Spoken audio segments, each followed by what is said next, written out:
there's a difference between religion, spirituality, and Vedantic knowledge. Is that true?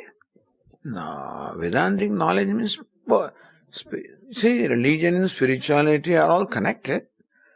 It's not right to compartmentalize. Some people claim that I am spiritual but not religious, for whatever reason. I don't know what problem. They may have some problem with the religion, and so they may not want to identify with the religion. But there's nothing wrong being, the religion is a form, and being spiritual is a spirit. Spirit always requires a form to manifest. So religion provides you a form. You may have some difficulty with the form on account of the way the form has been parceled to you. And so you may have some problems with the form, and you may turn away from that and say, I'm not a religious person, and I'm a spiritual person. So when you say you are not religious, what does it mean? Does it mean that you don't believe in God? Does it mean there is no God in your life? Is that what you mean by being not religious? But a spiritual person, very much, spirit means God. So a spiritual person is one who is, in whose life God is in the center. So to bring God or spirit in your life. And for that religion practices. So religion teaches you various practices which are very useful to bring God in your life. And so you can't be, what do you mean by spiritual and not religious? So I don't know, somebody has to explain that to me. Me too.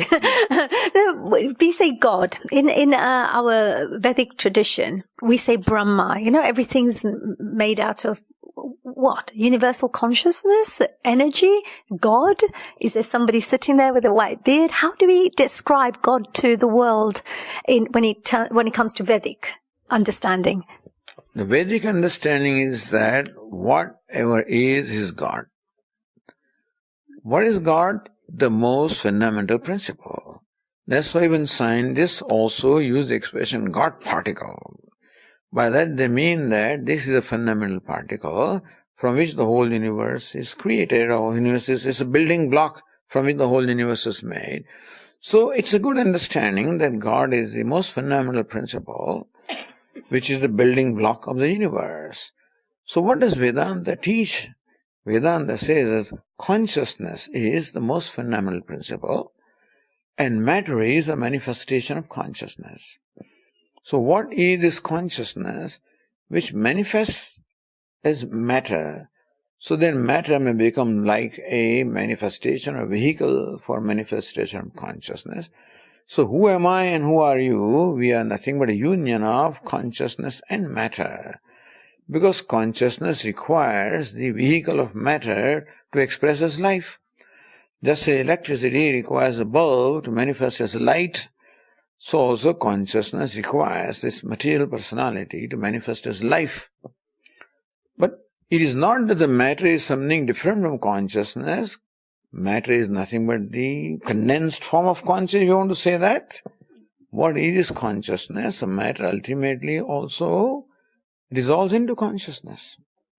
Yes, absolutely. That's very nice, very interesting as well. We coming to this concept of gurus. We had wonderful rishis in the past who taught this wonderful and I would say channelized this really great knowledge that we're currently using to learn and to live life with.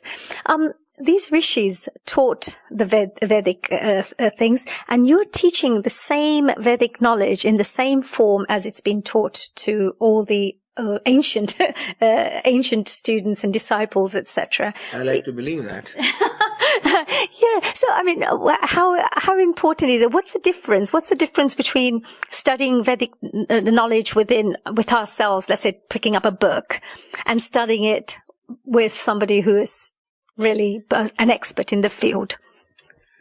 Well, it is that there is whole and there is part. To take an example of a scripture such as Bhagavad Gita, it has 700 verses. Now, each verse is in some way or the other connected to the rest of the verses. It's not something, a verse is not something isolated or independent of the rest of the verses. it is in some way or the other connected with them. Therefore, to understand one verse, it would be necessary to understand all other verses. To understand other verses, you must understand one verse. So how will it begin? So you go to one who knows all the verses, who can explain to you every verse in context of all the verses. Meaning who can explain to you the part in the context of the whole. And therefore the need of a guru. That's a really great answer. I think that's wonderful. And that's led me to this particular question. If I wanted to find out more about this and wanted to pursue a kind of a training or some kind of studying of these particular scriptures, what are the kind of courses or classes or things that we could learn from this organization? Well, this organization, Arsha Vidya UK, we have a resident Swamini here, the teacher here. Her name is Swamini Atma Prakashananda, who has, number one, gone through the in-depth and deep study of the scriptures, who has dedicated her whole life, not only to the teaching, but also to self-growth, meaning putting this teaching into practice and growing along with it.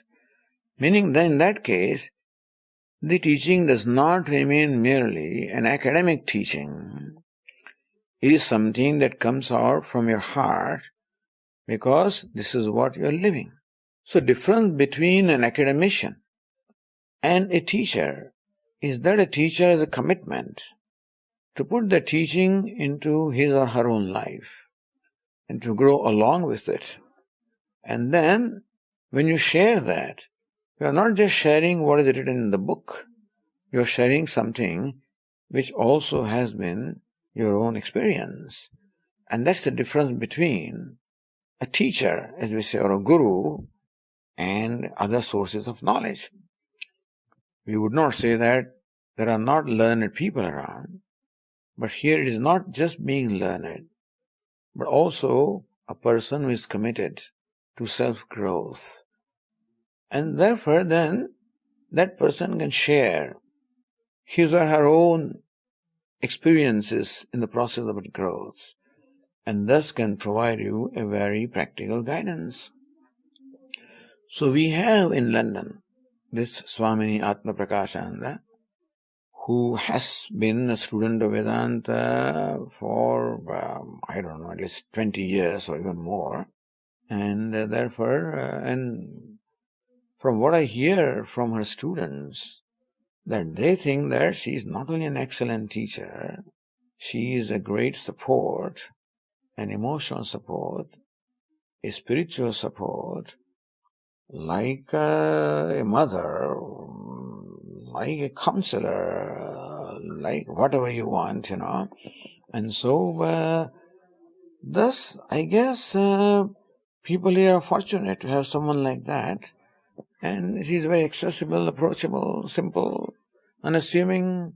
And so at first shot you may not feel, but then as you come in contact with the person, then you realize what the person is. And that is how you start getting benefit. That's wonderful. And is there a kind of a website where we can find out more about your work, or come along for these, additional classes here? Is there any contact details? There is a website, Arsha Vidya UK. That's the website, wherein you find all the information plus a lot of material which has been uploaded.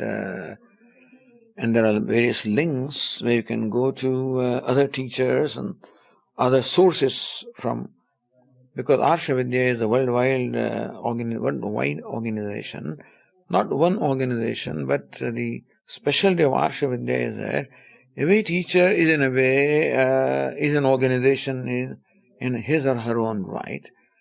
So in that way there is a diversity, at the same time there is unity in as much as what they teach is the same thing.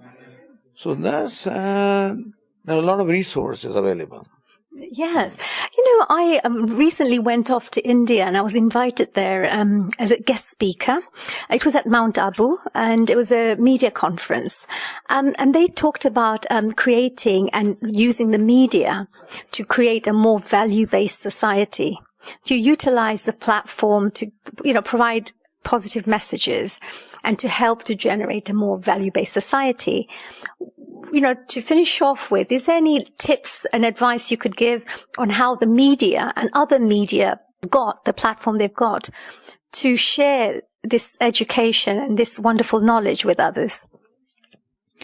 I think a good approach would be to